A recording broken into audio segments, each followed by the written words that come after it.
Sir, हमें मालूम है कि पाव यानी पाव की कसर किस तरीके से होती है। पाव यानी 1/4, इसको पाव कहते हैं। उसके बाद आधा यानी 1/2 से ज़ाहिर करते हैं, इसे कसर 1/2 से ज़ाहिर करते हैं। उसके बाद पौन यानी 3/4, इसे कसर 3/4 से ज़ाहिर करते हैं। यह हमको याद रखना होगा, आगे हमें ये इन कसरों की ज़रूरत पड़ेगी। मुरक्कब कसर सवा, सवा दो, सवा तीन, ये अब हम पढ़ेंगे। सवा दो यानी या सवा यानी क्या? एक पूरा और पाव हिस्सा मिलकर 1 + 1/4 होता है। इसका मतलब एक पूरा हिस्सा यानी 1 और पाव हिस्सा यानी 1/4, ये दोनों मिलकर इसे 1/4 लिखते हैं। 1/4 को एक सही अदद 1/4 या सवा पढ़ते हैं। इसका मतलब ये हुआ कि सवा, सवा यानी एक पूरा हिस्सा यानी 1 और पाव हिस्सा यानी 1/4 मिलकर सवा बनता है। इसे 1/4 लिखते हैं। इसका मतलब सवा होता है। उसके बाद दूसरा सवा तीन किस तरीके से लिखते हैं? तो पाव हिस्सा यानी 1/4 जमा 3 पूरा हिस्सा यानी 1/4 और 3, ये हो गए सवा तीन। अब अगर हमें सवा दो लिखना है तो किस तरीके से लिखेंगे? पाव हिस्सा यानी 1/4 और 2 हिस्सा हो गए सवा दो। इसी तरीके से अगर हमें लिखना है सवा चार या सवा पाँच तो उसको किस तरीके से लिखेंगे? पाव हिस्सा यानी 1/4 और 5 हिस्सा यानी 5/1/4, इस तरीके से सवा पाँच हो जाएगा। तो हमें समझ में आया कि सवा चार, सवा सवा सवा एक, सवा दो, सवा तीन किस तरीके से लिखा जाता है। हमें यहाँ दिखाई दे रहा है 2/1/4 यानी सवा दो, 4/1/4 यानी सवा चार, 5/1/4 यानी क्या होगा? सवा पाँच। इस तरीके से सवा, सवा दो, सवा तीन, सवा चार, सवा पाँच और इस तरीके से आगे भी हम लिख सकते हैं। बस कोई भी एक अदद लिखकर उसके आगे सवा के लिए 1/4 लिखना होता है यानी पाव हिस्सा। इसी तरीके से हम नीचे देखते हैं 1.5, 2.5 और 1.5। 1.5 हिस्सा एक पूरा और आधा मिलकर 1.5 होता है। एक पूरा और आधा, यहाँ पे दिख रहा है दायरा, ये एक पूरा है और ये एक आधा है।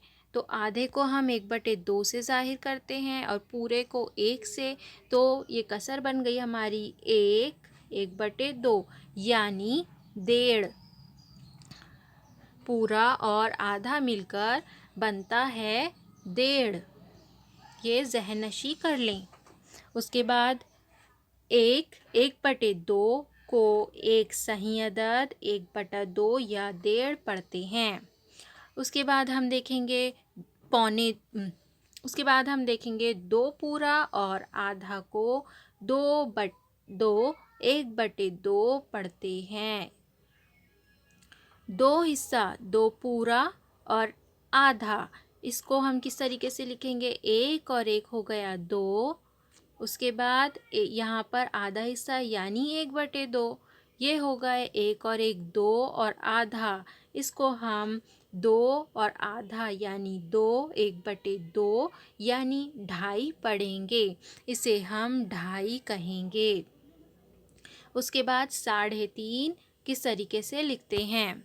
3.5 में 3 पूरे दायरे यानी 3 पूरा, उसके और आधा मिलकर 3.5 बनता है, यानी उसको किस तरीके से लिखेंगे। 3 1/2 को 3.5 कहते हैं, 4 1/2 को 4.5 कहते हैं, और 5 1/2 को 5.5 कहते हैं, 6 1/2 को 6.5 कहते हैं। इस तरीके से आगे आगे चलते जाएगा। तो अब हमें समझ में आया कि 1.5 किसे कहते हैं। 1.5 की कसर 1 1/2 है, 2.5 की कसर 2 1/2 है, और 3.5 की कसर 3 1/2 है। उसके बाद हम पढ़ेंगे नीचे 2.25, 3.25 और 4.25।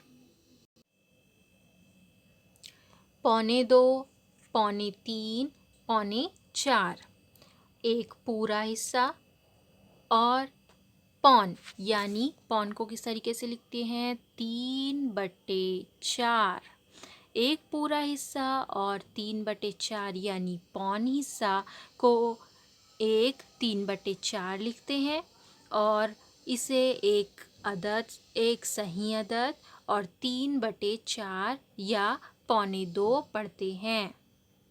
यहाँ पर हमको दिख रहा है एक 3/4 को 2.25 पढ़ते हैं, या एक अदद सही 3/4 पढ़ते हैं। 2.25 का मतलब पाव कम 2, यानी 2 को पाव कम। यहाँ शक्ल में हमको दिखाई दे रहा है एक पूरा है, लेकिन जो दूसरी शक्ल है वो पूरा होने के लिए कितना कम है, पाव कम है। तो यहाँ पर यही लिखा हुआ है कि 2.25 का मतलब पाव कम 2 होता है, यानी 2 को पाव कम है, यहाँ शक्ल में हमको दिखाई दे रहा है।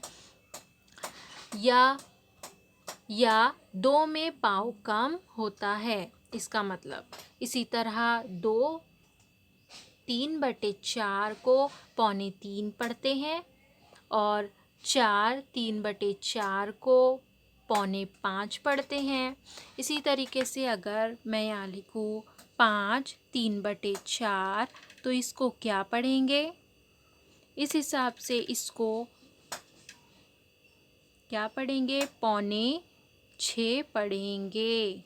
इस तरीके से हमने यहाँ पर मिसाल समझ चुके हैं। इसके बाद नीचे मश्क दी गई है, आप सबको ये मश्क करना है।